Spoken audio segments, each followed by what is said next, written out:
Prepper checklists. This is what preppers and the Zombie Research Society tell you to do. Basically DIY survival while the world burns. Hour 1. Outbreak news breaks. You're supposed to immediately activate your family action plan. Text the group chat. Everyone rushes home. Hour 3. You start barricading while someone fills bathtubs with water. By hour 6, you're breaking out the bags you packed 3 years ago. The batteries are dead, the MREs expired, and half the supplies got used for camping trips. Day 1 ends with your family arguing about whether to stay or leave while zombies multiply outside. Day 2, you realize your 3 months of food is actually 3 weeks when stress eating kicks in. The designated security person is your teenager who played Call of Duty. Your medic is mom with a first aid certificate from 1987. Day 3, the power dies. Your water filtration system needs electricity you don't have. Day 5, neighboring families notice your supplies. Day 7, you're defending your home with a crossbow you bought on sale and never practiced with.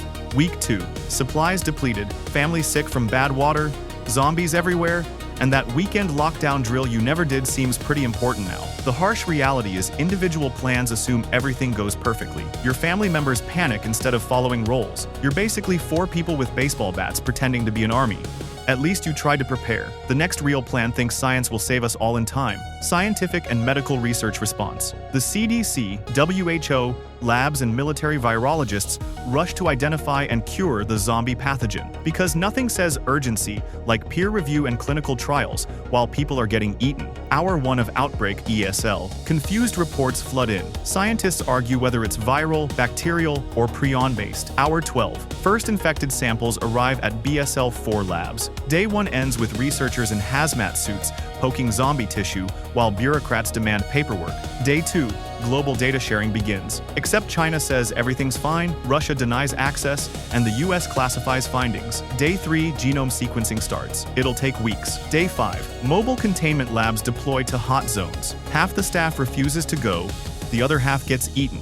Setting up equipment. Week 2, preliminary findings suggest multiple strains. Great, zombies are mutating faster than we can study them. Week 3, first antiviral candidate identified. Needs 18 months of testing. Week 4, vaccine development begins. Estimated completion, 2-3 years if society still exists. Month 2, our way. Most research facilities overrun because they kept infected samples for study. Month 3, remaining scientists work from bunkers. Progress slows to nothing. Month 6, A5s. Scattered teams still searching for cures while 90% of humanity is dead or undead. The brutal truth hits hard. Science takes time we don't have during fast-spreading outbreaks. Those mobile labs get overrun immediately. Specimen collection means approaching zombies. H-nod. Good luck with that. International cooperation collapses when countries close borders. Equipment needs power, supplies, and maintenance that disappear during apocalypse. Plus, even if they find a cure, manufacturing and distribution are impossible when factories are zombie buffets. Science has failed us, but maybe the next one will save us. Economic continuity of operations plans. Governments and corporations activate COOP protocols to maintain essential services. Because your biggest concern during the zombie apocalypse is definitely keeping the stock market running. Hour 1. Emergency alerts trigger COOP activation. Executives get helicopters to continuity bunkers while minimum wage essential workers stay behind. Hour 6. End backup leadership assumes command from secure facilities. They're making decisions via satellite while zombies eat their employees. Day 1. Skeleton crews struggle to maintain power grids and water systems. Half don't show up. The rest wish they hadn't. Day 2. Critical infrastructure redefined hourly as more systems fail. Banking networks crash, supply chains collapse, fuel deliveries stop. Week 1. Bunker executives realize they're commanding nothing. The workers they need are dead or fleeing. Week 2. Internal power struggles as food runs low in continuity facilities. The CEO wants to maintain quarterly projections while the world ends. Gotta keep the investors happy. Week 3. Communication systems fail. Satellites need ground maintenance. Nobody's providing. Month 1. Essential services completely collapsed. Those hardened bunkers become tombs when ventilation systems fail. Month 2. Me. Any remaining leadership has gone full warlord, using corporate resources for personal survival. The plan's fatal flaw is assuming people care about their jobs during the apocalypse. Essential workers abandon posts for family immediately. Decentralized command means nobody's actually in charge. Those secure bunkers become prisons when support staff dies. Pre-staged supplies get looted by the very people supposed to guard them. The entire concept relies on civilization existing to support it. Once society collapses, your continuity plan is just expensive LARPing in a bunker. Corporate continuity is fantasy. The next plan at least just admits you're staying home. Public health ring containment strategy. Used for Ebola and smallpox, health officials create containment rings around infected zones. Like zombies would respect imaginary boundaries and paperwork. Hour 1. Patient 0. Identified. Teams scramble to trace contacts. Hour 6. End calls. Containment ring established around initial cases. Anyone inside gets monitored. Hour 12. First ring breach. As infected people begin to escape. Day 1. Secondary rings established. It's rings within rings like a nightmare onion. Day 2. Screening checkpoints overwhelmed. Symptoms take hours to show. Infected pass through freely. Day 3. Armed guards replace medical staff. Containment becomes imprisonment. Week 1. Multiple ring breaches make the system meaningless. You're drawing circles around chaos. Week 2. Resources inside rings exhausted. Quarantined people riot for food. Week 3. Guards abandon posts as infection spreads to their families. Zombies are everywhere, and containment zones become death traps for anyone still inside. Month 2. Survivors all avoid former ring zones, which are now massive zombie concentrations. The strategy completely fails against fast-spreading zombie infection. By the time you identify patient 0, hundreds are infected. Rings work for slow diseases, not instant transmission like bites, scratches, and zombie barf. People lie about symptoms to escape quarantine. Armed perimeters mean shooting civilians by ED.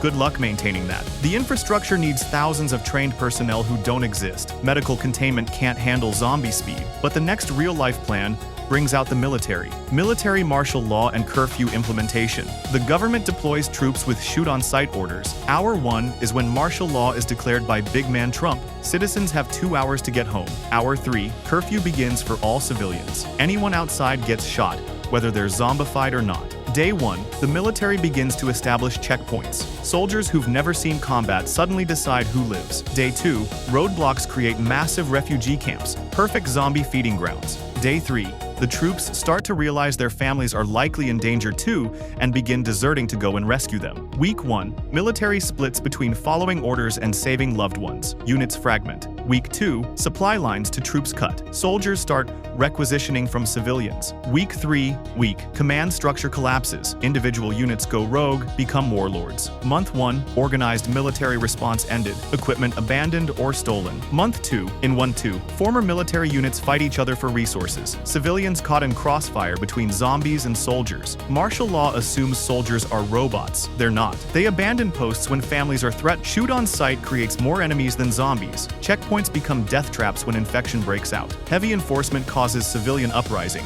fighting 2 wars simultaneously.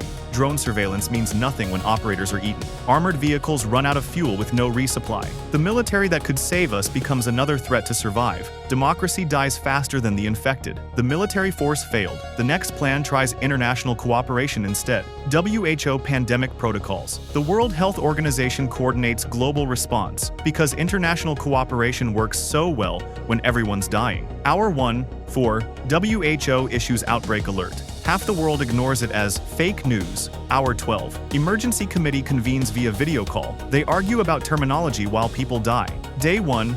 NET. Travel advisories issued. Airlines laugh and keep flying for profit. Day 2. Governments advised to close borders. Advice ignored for economic reasons. Day 3. Field response teams deploy. They arrive to find airports overrun with zombies. Week 1. Real-time outbreak mapping shows everywhere is fucked. Pretty graphs though. Week 2. International aid shipments hijacked by local warlords. Medical supplies become currency. Week 3. UN peacekeepers supposed to escort supplies get eaten. Month 1. Political blame game begins. Countries accuse each other of creating zombies. Month 2. WHO headquarters overrun. Last transmission. Send help. Month 3. Scattered WHO personnel integrate into local survivor groups. Global coordination extinct. The WHO can't even handle regular pandemics effectively. Zombie outbreak moves faster than bureaucracy. Political delays kill millions while committees debate. Resource distribution becomes impossible when transportation fails. Armed escorts get overwhelmed by desperate civilians and zombies. Global communication networks fail without maintenance. Rich countries hoard resources while poor ones collapse immediately. The entire system depends on governments cooperating. ABNT. They won't. International law means nothing when survival's at stake. WHO coordination collapsed. The next plan just shuts everything down. International border control and air traffic grounding. Governments slam borders, shut and ground all flights. Within the first hour of outbreak confirmation, the first infected country closes its borders completely. 2 hours in, neighboring countries reciprocate out of pure panic. By hour 3, there's global chaos as everyone desperately tries to get home before they're stranded. Airports become super spreader events, with thousands of people crammed together, breathing the same recycled air. Day 1 sees all international flights grounded permanently. Thousands of tourists and business travelers are now stranded in foreign countries with no way home. Day 2 brings naval blockades, DHE. Ships with even suspected infected get turned away and are left to drift at sea until everyone aboard is dead. By day 3, land borders are being fortified with military units, creating massive refugee camps that become perfect zombie breeding grounds. Week 1 shows us how smuggling routes become infection highways. Desperate people always find ways around borders, and now they're carrying the plague with them. By week 2, border guards are abandoning their posts as supplies run out and news from home gets worse. Fences mean absolutely nothing without defenders. Week 3 is when island nations think they're safe until that one infected boat arrives and ruins everything. Month 1 sees the global supply chain completely severed.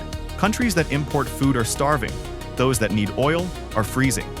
By month 2, nuclear powers are threatening their neighbors who won't share resources. Month 3 proves borders are meaningless when zombies are everywhere, and nationalism managed to kill everyone equally. Realistically, borders won't stop anything. But the next plan has potential. Local government quarantine and lockdown protocols. Cities and counties declare emergency quarantines. Hour 1 brings the mayor declaring a state of emergency. The press conference gets interrupted by an actual zombie attack on live TV, which really sets the tone. By hour 6, the citywide alert system is activated, but half the sirens don't work because nobody's maintained them since the Cold War. Day 1 sees all public spaces closed, but people ignore it completely and continue gathering because it won't affect us, right? Day 2 brings police trying to enforce quarantine zones, but they're undermanned and overwhelmed immediately. Day 3 shuts down all transit systems, which helps keep people in place. Week 1 establishes isolation zones around infected areas, essentially abandoning any residents inside to die. For the greater good, they say.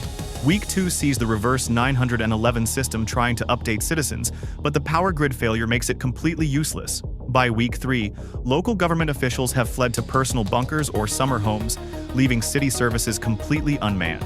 Month 1 shows quarantine zones have become zombie territories. Anyone still inside is written off as dead. Month 2 reveals surviving government personnel have formed gangs controlling remaining resources. By month 3, local government exists only on paper, while warlords run everything. Local government can barely handle snow days or water main breaks. A zombie apocalypse breaks them instantly. The very concept requires citizens to comply with government orders, which Americans are famously great at doing. Maybe the Canadian government has a better plan. Canadian Emergency Management Zombie Scenario. Canada uses zombie scenarios for emergency training exercises. They're literally practicing for the apocalypse, while being too polite to admit it might actually happen. When the exercise begins in hour 1, emergency managers gather for their tabletop simulation with coffee and donuts. Unfortunately, the real outbreak starts simultaneously. By hour 6, they're still debating theoretical resource allocation while actual zombies are approaching their building. Day 1 brings the horrible realization that this isn't a drill anymore. Panic ensues as their beautiful theoretical strategies meet ugly reality. Day 2 involves trying to implement their paper strategies, but reality laughs at their spreadsheets and PowerPoints. Day 3's plan to secure high ground means abandoning 90% of the population, which wasn't mentioned in the original exercise. Week 1 shows cross-province coordination completely breaking down. Quebec wants French-only zombie warnings because priorities. Week 2 proves sanitation stations get overrun immediately because zombies don't queue politely like Canadians. Week 3's attempt at building group trust fails spectacularly when supplies run low. Turns out, sorry doesn't fill empty stomachs. Month 1 has emergency staff getting eaten while frantically referring to their procedure manuals. Month 2 shows remaining managers finally realizing their drills assumed a functioning government would still exist. By month 3, Canadian politeness has gone extinct, and survivors are just as savage as anyone else. Training scenarios assume controlled conditions with breaks for lunch. The creative strategies they developed need infrastructure that's already destroyed. Your practice run with fake zombies means nothing when it's real blood, and your colleague Greg is trying to eat your face. Canada tried to prepare with exercises. The UK would just write reports about it. UK Government Civil Contingencies Plan. The Cabinet Office coordinates emergency planning. Jolly good show. Except bureaucracy doesn't stop zombies from eating Parliament. Hour 1 sees the Cabinet Office activating contingency protocols. Forms must be filed in triplicate, naturally. By Hour 12, the military is mobilized for support, but they're too busy protecting the royal family to help regular citizens. Day 1 brings a national lockdown declaration that citizens completely ignore to hit the pubs one last time. Day 2 has local councils activating their zombie playbooks, actual documents that exist, but half the staff has already fled to the countryside.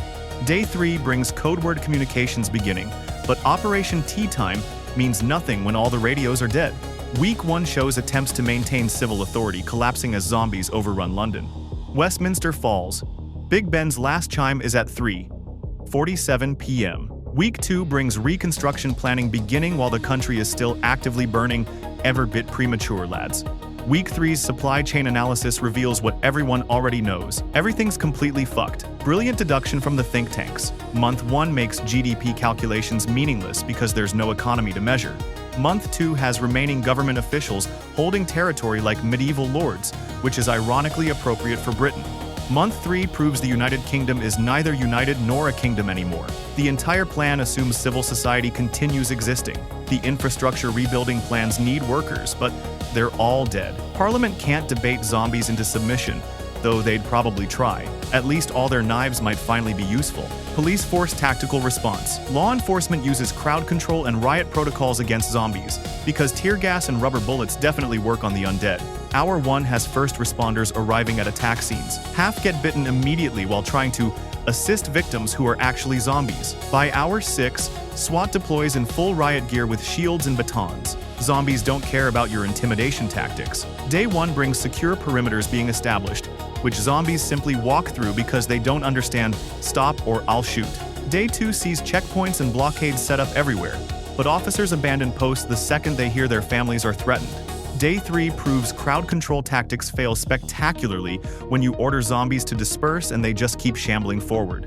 Week 1 turns police stations into fortresses. Citizens locked outside beg for help while getting eaten. Week 2 exhausts all ammunition because nobody trained for headshots only. Cops realize their batons don't stop zombies, just make them angrier. Week 3 collapses the entire chain of command as individual precincts go rogue and stop taking orders. Month 1 reveals surviving officers have become just another armed gang with better equipment. Month 2 shows former cops using their training and equipment purely for personal benefit. By month 3, law enforcement is extinct, and that badge means absolutely nothing. Police response failed spectacularly. Time to call in the big guns. FEMA Emergency Mobilization. The Federal Emergency Management Agency activates to save America. Hour 1 brings the National Response Framework being activated while bureaucrats argue about jurisdiction. Is this local, state, or federal? They're still arguing while people are dying. By Hour 12, the Incident Command System is established, but nobody knows who's actually in charge because 3 different agencies claim authority. Day 1 designates emergency shelters that get immediately overrun by desperate people. Day 2 implements medical surge capacity, mixing infected with healthy people because nobody's screening properly. The infection spreads instantly. Day 3 activates mass communication systems that send mixed messages, creating even more panic. Week 1 transforms FEMA camps into zombie breeding grounds. Concentrated populations equal exponentially faster spread. Week 2's supply distribution creates full-scale riots because there's not enough for everyone and people know it.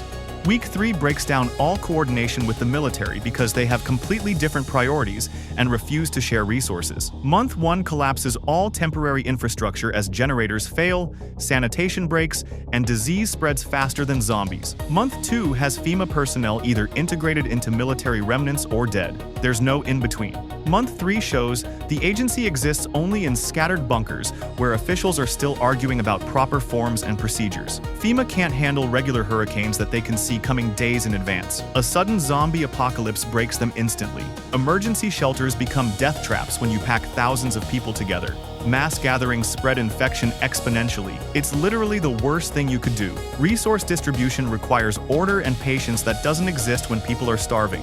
Federal coordination assumes functioning state and local governments, which are gone immediately. Your emergency management becomes emergency abandonment the second things get really bad. FEMA failed spectacularly, but CDC could save everyone.